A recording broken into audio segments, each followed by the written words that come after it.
Hello दोस्तों, नमस्कार। दिन भर की बड़ी खबर में सबसे पहले आपको बताएंगे जहां अब सैनिकों को आतंकी बना रहा पाकिस्तान, लोकसभा चुनाव से पहले खतरनाक साजिश का खुलासा। जी हां दोस्तों, बताएंगे पाकिस्तानी सैनिकों का भारत को दहलाने को लेकर सबसे बड़ी साजिश का सबसे बड़ा खुलासा। साथ ही साथ बताएंगे पाकिस्तान ने भारत पर उठाई उंगली, खालिस्तानी आतंकवादी पन्नू को लेकर इंडिया को कर दिया घेरने की कोशिश। जी हां, साथ ही साथ बताएंगे प्रधानमंत्री मोदी जी ने यूं ही नहीं भरी तेजस की उड़ान, छिपी है बहुत बड़ी स्ट्रेटजी। जी हां दोस्तों, वो क्या स्ट्रेटजी है सबसे पहले आपको बताएंगे। और साथ ही साथ आपको बताएंगे यूपी के बाद क्या पूरे देश में हलाल पर लगेगा बैन। अमित शाह का सबसे बड़ा बयान, एक से एक जानकारी बताएंगे। बने रहेगा वीडियो के अंत तक। लेकिन खबरों में आगे बढ़ने से पहले हमेशा की तरह आप भी अपने भारत देश का दिल से समर्थन करते और मानते हैं कि मोदी है तो हर चीज मुमकिन है, तो सब वीडियो को भी कर दीजिए लाइक, चैनल कर दीजिए सब्सक्राइब, बेल आइकन दबाइए, साथ ही कमेंट बॉक्स में लिख दीजिएगा जय हिंद। जी हां दोस्तों, तो चलते हैं पहली और सबसे बड़ी खबर की तरफ, जहां अब सैनिकों को आतंकी बना रहा पाकिस्तान, लोकसभा चुनाव से पहले खतरनाक साजिश का खुलासा। बता दें, जम्मू कश्मीर में अशांति फैलाने के लिए पाकिस्तान लगातार नापाक हरकत कर रहा है, लेकिन भारतीय सेना के जवान उनकी हरकतों को नाकाम कर दे रहे हैं। जी हां, भारतीय सेना की कड़ी सुरक्षा व्यवस्था से बौखलाई पाकिस्तानी खुफिया एजेंसी ISI ने नया रास्ता अपनाया है। पाकिस्तान ने लोकसभा चुनाव से पहले खतरनाक साजिश रच रखी है। ISI ने घाटी की शांति में जहर घोलने के लिए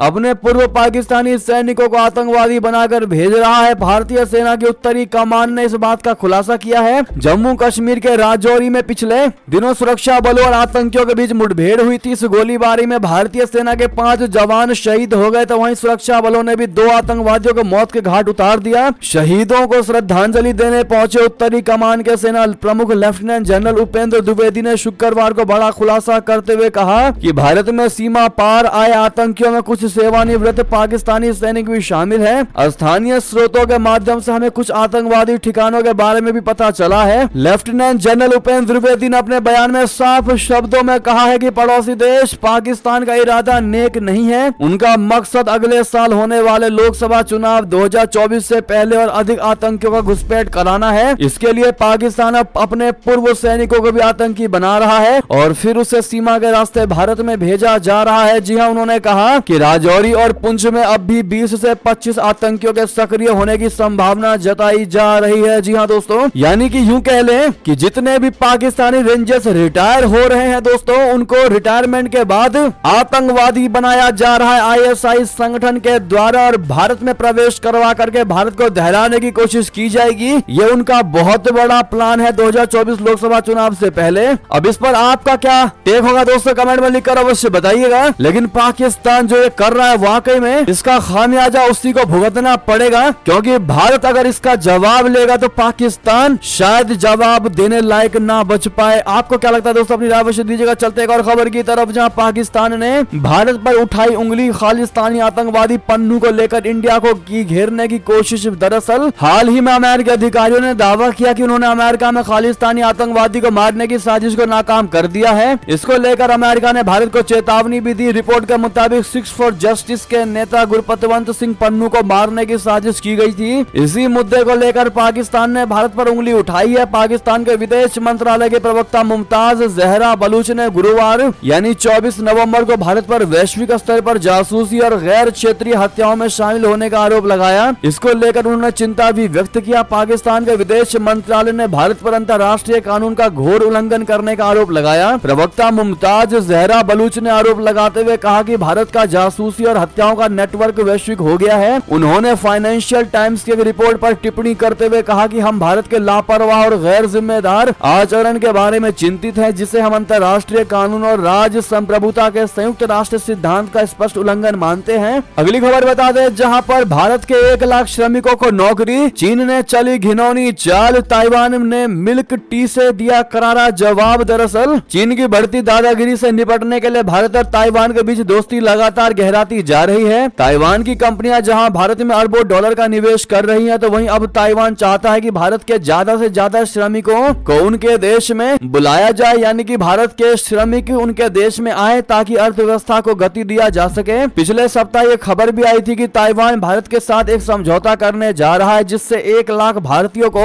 नौकरी का रास्ता रास्ता साफ हो जाएगा। हालांकि बाद में ताइवान के श्रम मंत्रालय ने इस खबर को गलत बताया। हालांकि ताइवान ने माना कि दोनों देशों के बीच श्रमिकों को लेकर बातचीत वाकई चल रही है, लेकिन अभी तक उसे अंतिम मंजूरी नहीं दी गई है। भारत और ताइवान के बीच हो रही इस डील पर चीन ने घिनौनी चाल चलनी शुरू कर दी और सोशल मीडिया पर नस्ली टिप्पणी को फैलाना भी शुरू कर दिया। जी हां, ताइवान के विदेश मंत्रालय ने अब एक बयान जारी करके चीन की इस चाल को बेनकाब कर दिया है। ताइवान के विदेश मंत्रालय ने एक बयान जारी करके कहा कि एक बहुलवादी देश होने के नाते ताइवान काफी सामाजिक विविधता को बढ़ावा देता है। ताइवान बिना किसी भेदभाव के प्रवासी वर्कर्स को लंबे समय से ले लगाता रहता है। इसमें भारत से आने वाले कामगार भी शामिल है। ताइवान ने कहा कि हम न्यू साउथ बाउंड पॉलिसी का पालन कर रहे हैं, भारत के साथ अच्छे रिश्ते का आनंद उठा रहे हैं और श्रमिकों को लेकर सहयोग को और ज्यादा बढ़ाने की इच्छा रखते हैं। जी हाँ, ताइवान ने चीन पर निशाना साधते हुए कहा कि हाल ही में भारतीय श्रमिकों का अपमान करने वाली नस्लवादी टिप्पणियों में वृद्धि चीन के संज्ञानात्मक युद्ध के लक्षण है। ये हमारी राष्ट्रीय छवि को धूमिल करने और ताइवान तथा भारत के बीच संबंधों को तनावपूर्ण करने के लिए कुटिल चाल है। जी हाँ दोस्तों, वैसे में आप लोग क्या जवाब देना चाहेंगे, चीन को बताइएगा जरूर। अगली खबर की बात करते हैं, जहाँ प्रधानमंत्री मोदी जी ने फाइटर प्लेन तेजस में भरी उड़ान, कहा दुनिया में हम किसी से कम नहीं। जी हाँ,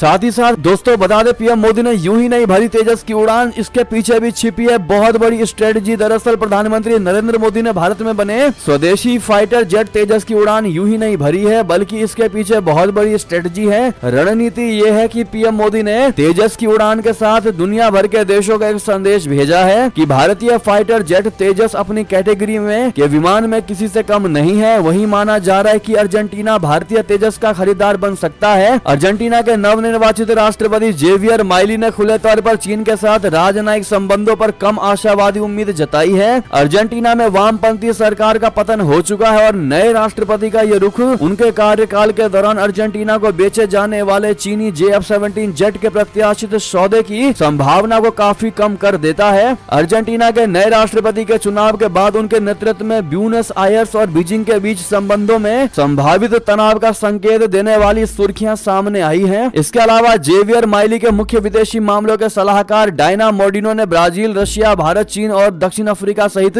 प्रमुख उभरते बाजारों के सहयोग के प्रति अर्जेंटीना के रुख में बदलाव की घोषणा की है। आपको बता दें कि पीएम मोदी ने तेजस में उड़ान भरते हुए लिखा कि मैं आज तेजस में उड़ान भरते हुए अत्यंत गर्व के साथ कह सकता हूं कि हमारी मेहनत और लगन के कारण हम आत्मनिर्भरता के क्षेत्र में विश्व में किसी से कम नहीं है। भारतीय वायुसेना, DRDO और HAL के साथ ही समस्त भारतवासियों को हार्दिक शुभकामनाएं। ऐसे में दोस्तों पीएम मोदी ने जिस प्रकार से तेजस विमान में उड़ान भर करके पूरी दुनिया को मैसेज दिया है, बहरहाल इस पर आपकी क्या राय होगी। एक और खबर की बात करें, जहां निज्जर हत्याकांड को लेकर भारतीय दूत ने कनाडा को खूब सुनाया, कहा जांच पूरी नहीं हुई और भारत को दोषी ठहरा दिया। जी हां, भारतीय उच्चायुक्त संजय कुमार वर्मा ने शनिवार को कनाडा को आड़े हाथों लिया। उन्होंने कहा कि कनाडा की धरती पर खालिस्तानी आतंकवादी हरदीप सिंह निज्जर की हत्या की जांच पूरी तरह से समाप्त नहीं हुई है, लेकिन इसके बावजूद कनाडा ने नई दिल्ली को दोषी ठहराया। उन्होंने कनाडा से आग्रह किया कि वो निज्जर की हत्या के संबंध में लगाए गए आरोपों के सबूत पेश करे। भारतीय दूत ने कहा कि जस्टिन ट्रूडो ने जो आरोप लगाए हैं, अगर उनके समर्थन वे कोई बहुत खास और प्रासंगिक बात बताते हैं तो भारत उस पर गौर करेगा। एक और खबर की बात करें, जहां पर पंजाब में प्रधानमंत्री मोदी की सुरक्षा में चूक मामले में बड़ी कार्रवाई, बठिंडा के एसपी सस्पेंड, ड्यूटी में लापरवाही के लगे आरोप। जी हां, पंजाब में पीएम नरेंद्र मोदी की सुरक्षा में चूक से जुड़े मामले में बठिंडा के एसपी गुरबिंदर सिंह को सस्पेंड किया गया। उन पर कर्तव्य में लापरवाही का आरोप लगाया गया है। यह जानकारी पंजाब गृह मंत्रालय ने दी है। गौरतलब है कि पीएम की सुरक्षा में 5 जनवरी 2022 को पंजाब में बड़ी चूक सामने आई थी। पीएम मोदी साल 2022 के विधानसभा चुनाव से पहले पंजाब में फिरोजपुर के दौरे पर आए थे। इस दौरान उनकी सुरक्षा में चूक का मामला सामने आया था। डीजीपी पंजाब की ओर से दी गई रिपोर्ट के बाद भटिंडा के एसपी गुरविंदर सिंह को सस्पेंड किया गया। जिस समय पीएम मोदी की सुरक्षा में चूक हुई, उस समय गुरविंदर सिंह फिरोजपुर के एसपी ऑपरेशन थे।